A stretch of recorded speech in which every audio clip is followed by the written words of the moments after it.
चोर हाथी। एक जंगल में गोलू नाम का एक छोटा हाथी रहता था। वो बड़ा ही आलसी था, दिन भर बस पड़ा ही रहता था। उसकी माँ जब भी उसे कहती कि घर के लिए खाना ले आओ, वो कोई ना कोई बहाना बना देता। माँ, आज ना मेरे पेट में दर्द है, तो आज आप खुद ही चली जाओ ना। ये क्या बात होती है गोलू, जब भी मैं तुमसे कुछ काम करने के लिए कहती हूँ तुम कोई ना कोई बहाना बना देते हो और अंत में सारा काम मुझे ही करना पड़ता है। अरे माँ, आप तो बुरा मान गई। मेरे सच में पेट में बहुत दर्द हो रही है, नहीं तो मैं अपनी प्यारी माँ को क्यों मना करता। गोलू की माँ बाहर खाना लेने चली जाती है और माँ के जाते ही गोलू आराम करने लगता है। एक दिन गोलू की माँ बीमार होती है और वह गोलू से कहती है, गोलू, आज तुमको ही खाना लेकर आना पड़ेगा। आज मेरी तबीयत ठीक नहीं है। अच्छा माँ, लाओ टोकरी मेरे ऊपर रख दो। गोलू खाने की खोज में जंगल चला गया। वह कुछ फल तोड़कर टोकरी में डालने लगा और थक गया। अरे बाप रे, ये काम तो बड़ा ही थका देने वाला है। मैं तो अभी से ही थक गया। गोलू आराम करने जैसे ही एक पेड़ के पास पहुंचा तो देखा एक बंदर उसकी तरफ ही आ रहा है और उसके हाथ में बहुत सारे फल है। गोलू रामू बंदर से पूछता है, अरे रामू, इतने सारे फल तुम कहां से लेकर आ रहे हो? घर पर माँ बाबा के लिए। मेरे सभी भाई बहन सुबह से सारे फल जमा करने में लगे हुए थे। गोलू सोचता है कि क्यों ना वो सबके फल चुरा ले, इससे उसे मेहनत भी नहीं करनी पड़ेगी और माँ भी खुश हो जाएगी। वो रामू से कहता है, अरे रामू, तुम लोग सुबह से थके हारे फल बटोर रहे हो, कुछ देर आराम कर लो ना। घर जाते जाते तो शाम हो जाएगी, तालाब से थोड़ा पानी भी पी सकते ही हैं। अरे नहीं गोलू, इन सब फलों को हम कहाँ रखेंगे? एक काम करो, तुम इन फलों को यहाँ रख दो और पानी पीकर आ जाओ। सभी बंदर अपने अपने फल गोलू के पास रखकर पानी पीने चले जाते हैं। आज तो माँ बहुत खुश हो जाएगी। जल्दी से इन सारे फलों को टोकरी में डाल देता हूँ। गोलू हाथी सारे फल चुरा कर अपने घर आ जाता है और अपनी माँ के सामने फलों से भरी टोकरी रख देता है। अरे वाह, मेरे बेटे ने तो आज बड़ी मेहनत करी है। हाँ माँ, पूरा दिन लग गया इतने ताजा रसीले फल ढूंढने में। तभी वहां रामू बंदर अपने भाई बहन के साथ आ जाता है। तुम इतने बड़े चोर हो गोलू, हमसे झूठ बोलकर हमारे ही फल चुरा कर ले आए। ये तुम क्या कह रहे हो रामू? आप गोलू से ही पूछ लो चाची, आपको पता चल जाएगा। गोलू, क्या रामू सच कह रहा है? तूने सच में चोरी की है? गोलू शर्म से सर झुकाए खड़ा होता है और रामू अपने फल ले जाता है। आज तूने मुझे बहुत शर्मिंदा किया है गोलू। मुझे माफ कर दो माँ, अब मैं ऐसा कोई काम नहीं करूँगा।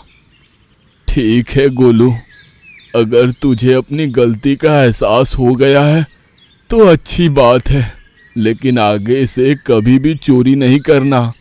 चोरी करना पाप है गोलू। उस दिन के बाद से गोलू ने कभी चोरी नहीं की और वह मेहनत से अपने माँ का काम में हाथ बटाने लगा। तो दोस्तों, क्या समझे? चोरी और लालच कभी नहीं करना चाहिए, हमेशा मेहनत करना चाहिए।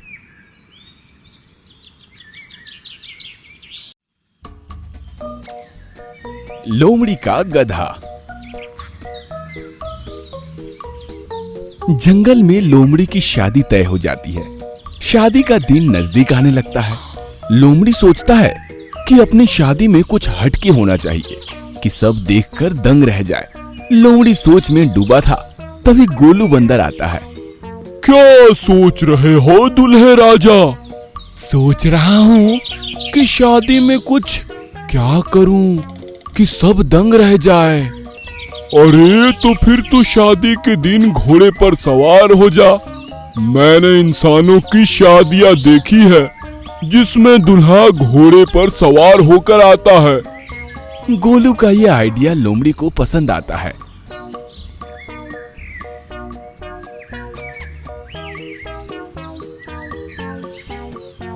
लोमड़ी घोड़े के पास जाता है और घोड़े से कहता है, भाई कल मेरी शादी है। मैं अपनी शादी में इंसानों की तरह घोड़े पर सवार होना चाहता हूँ। क्या तू कल मुझे अपनी पीठ पर बैठा पाएगा? लोमड़ी की बात सुनकर घोड़ा कहता है, भाई मैं सिर्फ इंसानों की शादियों की ऑर्डर लेता हूँ। अगर मैंने तुम्हें कल पीठ पर बैठा लिया तो मेरी क्या इज्जत रह जाएगी? इंसान क्या सोचेंगे? वो फिर मुझे शादी में बुलाएंगे भी नहीं। मेरा बिजनेस खराब हो जाएगा भाई। सॉरी, मैं नहीं आ सकता। ऐसा कहकर घोड़ा चला जाता है। घोड़े की बात सुनकर लोमड़ी परेशान हो जाता है, पर वह अपनी जिद नहीं छोड़ता। वह ठान लेता है कि कल शादी में घोड़े पर सवार होकर ही जाऊंगा। लोमड़ी सोच में डूब जाता है। तभी वहां चरते चरते गधा आता है। लोमड़ी गधे को देखता है तो उसके दिमाग में एक आइडिया आता है। ये तो गधा है, पर लगता तो घोड़ा ही है। इसे देखकर कौन कहेगा कि ये गधा है? सब इसे घोड़ा ही समझेंगे और मेरा ठाट भी बढ़ जाएगा।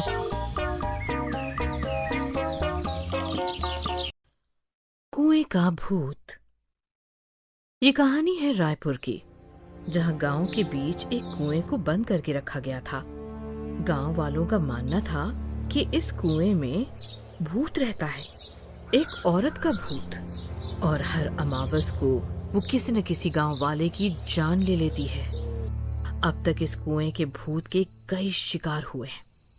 कहा जाता है कि अमावस की रात को जैसे ही 12 बजते हैं, गांव का कोई न कोई इंसान अपनी नींद से उठता है और सीधे कुएं की ओर चल कर आता है और खुद कुएं में कूद जाता है। इसीलिए गांव वालों ने इस कुएं को लोहे की सलियों से बांध दिया है, लेकिन इसका कोई फायदा नहीं।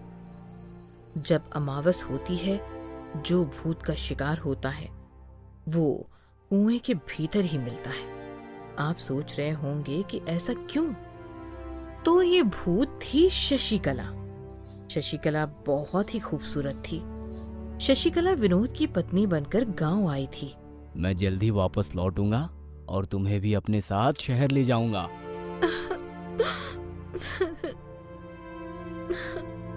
ठीक है जी। अरे अब क्या मुझे रोते हुए विदा करोगी? विनोद शहर में काम करने चला गया और यहाँ शशिकला विनोद के लौटने का इंतजार करती रही। गांव के ठाकुर की नजर शशिकला पर थी। वो शशिकला को आते जाते देखता रहता था। शशिकला इंतजार कर रही थी कि कब विनोद लौटे और उसे भी अपने साथ शहर ले जाए, पर ऐसा नहीं हुआ। गांव में विनोद की लाश लौटी।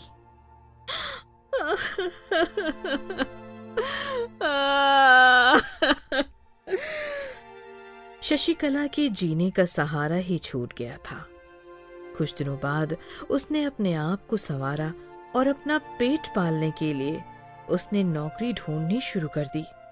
मैं तन्ने नौकरी दे सकूं, आखिर तू हमारे गांव की विधवा है। और ठाकुर ने शशिकला को अपने गोदाम में नौकरी दे दी। अब से ठाकुर हमेशा शशिकला को निहारते रहता। शशिकला को ये पसंद नहीं था, लेकिन उसके पास कोई पर्याय भी तो नहीं था। एक दिन की बात है, ठाकुर ने उसे रोक दिया। अरे ओ शशिकला, कहाँ ये मजदूरों की तरह मजदूरी कर रही है? मेरी हो जा, तुझे रानी की तरह बना कर रखूंगा। अपनी बीवी को रानी बना, मुझे नहीं। जुबान भी एकदम कैंची की तरह चलती है। ठाकुर, मैं तेरे यहाँ काम करती हूँ, मुझे मेरी मजदूरी दे, बाकी मुझ पे नजर गड़ाए मत रख, वरना तेरा हाल बुरा होगा।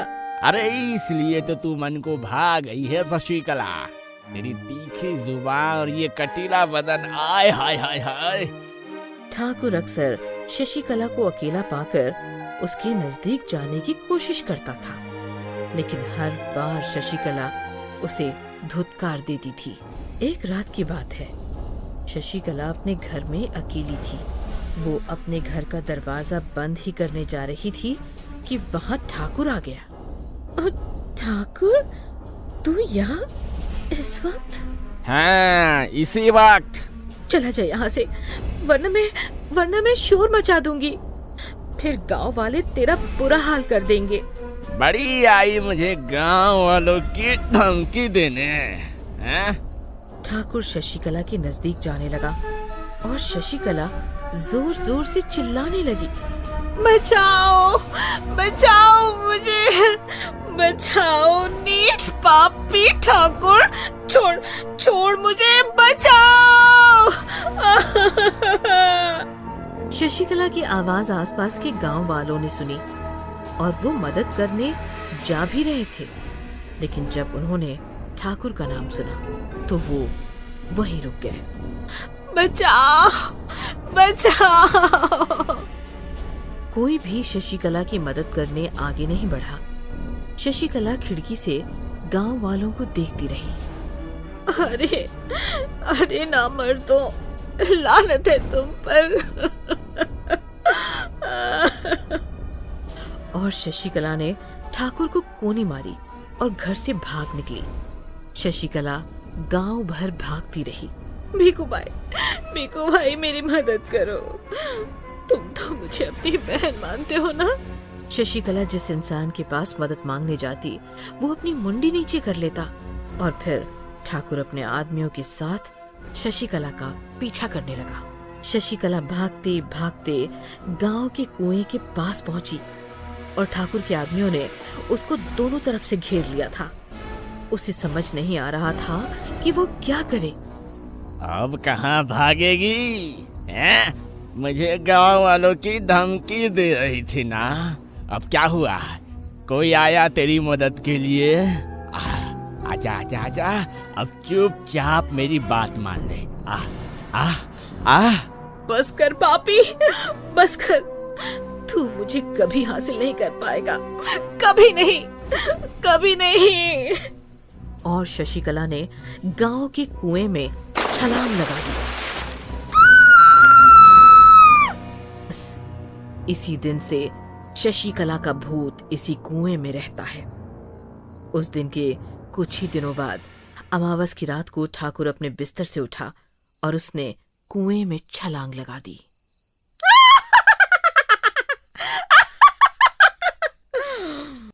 शशिकला का बदला यहीं खत्म नहीं हुआ।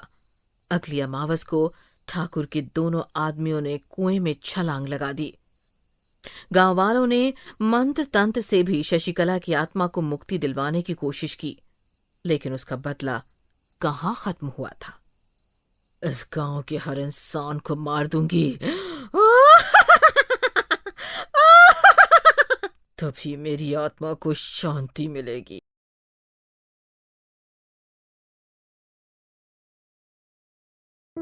रामू एक लकड़हारा था जो रोज जंगल में लकड़ियां काटने जाया करता था, लेकिन फिर भी उसे रात में जंगल से लौटने में बहुत डर लगता था।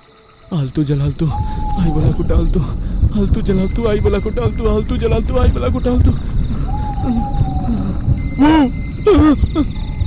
रामू डर गया।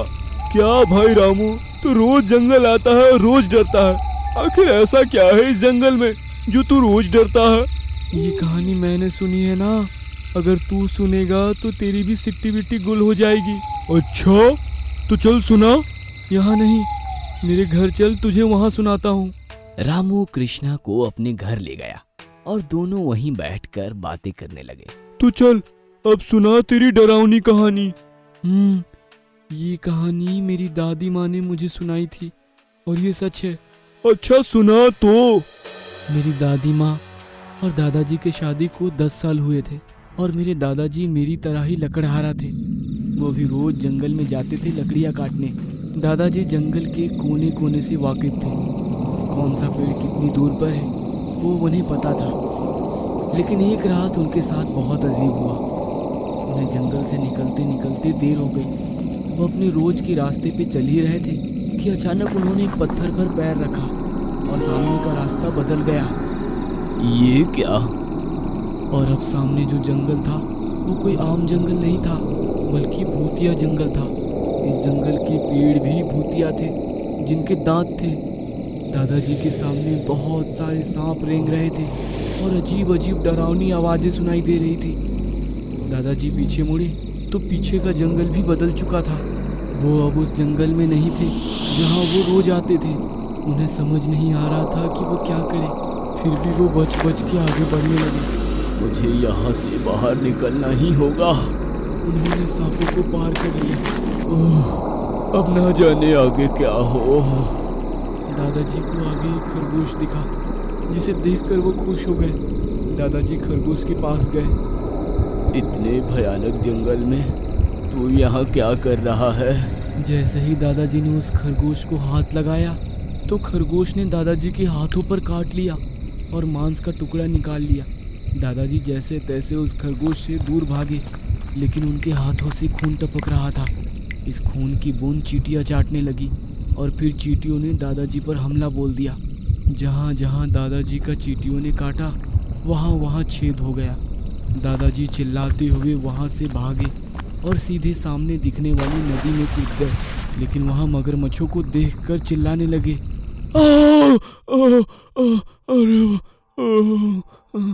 अरे चिल्लाओ मत, शोर मत मचाओ, कोई दरिंदा आ जाएगा।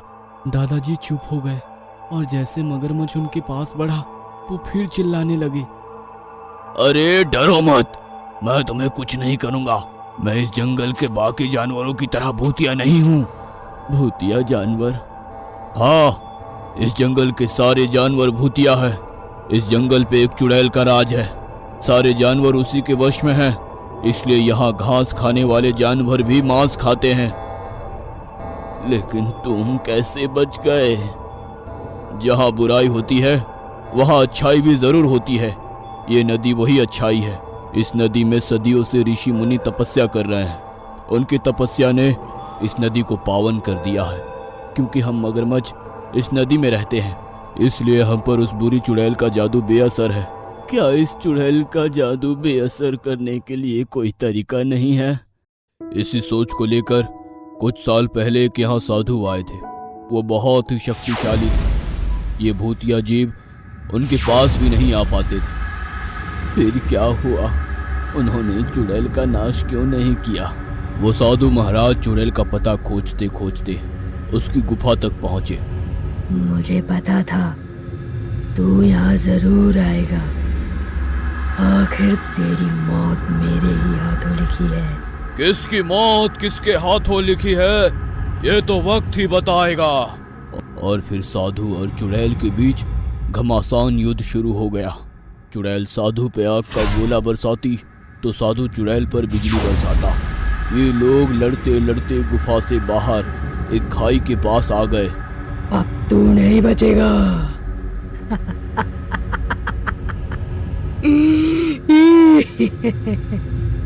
और चुड़ैल के आखिरी हमले से साधु का संतुलन बिगड़ा और वो सीधा खाई में गिर गया। पत्थरों से टकरा टकरा कर उसकी मौत हो गई। अरे रे रे रे, ये तो बहुत बुरा हुआ। लेकिन मगरमच्छ भाई, अब बोलो मैं यहाँ से कैसे निकलूंगा? इंतजार करो सुबह होने का, ये जंगल वापस शांत हो जाएगा। दादाजी ने सूरज उगने का इंतजार किया और वो सही सलामत घर आ गए। उस दिन के बाद वो कभी सूरज ढलने तक जंगल में नहीं रहे। अब तू बता, तुझे देखना है भूतिया जंगल? ना बाबा ना, मुझे अपनी जान से बहुत प्यार है। दादाजी के मरने के बाद मेरे खानदान वालों ने निर्णय लिया कि वो कभी रात में जंगल में नहीं रहेंगे। अब तो मैं भी नहीं रहूंगा मेरे भाई। तूने मेरी जान बचा ली, तेरा शुक्रिया।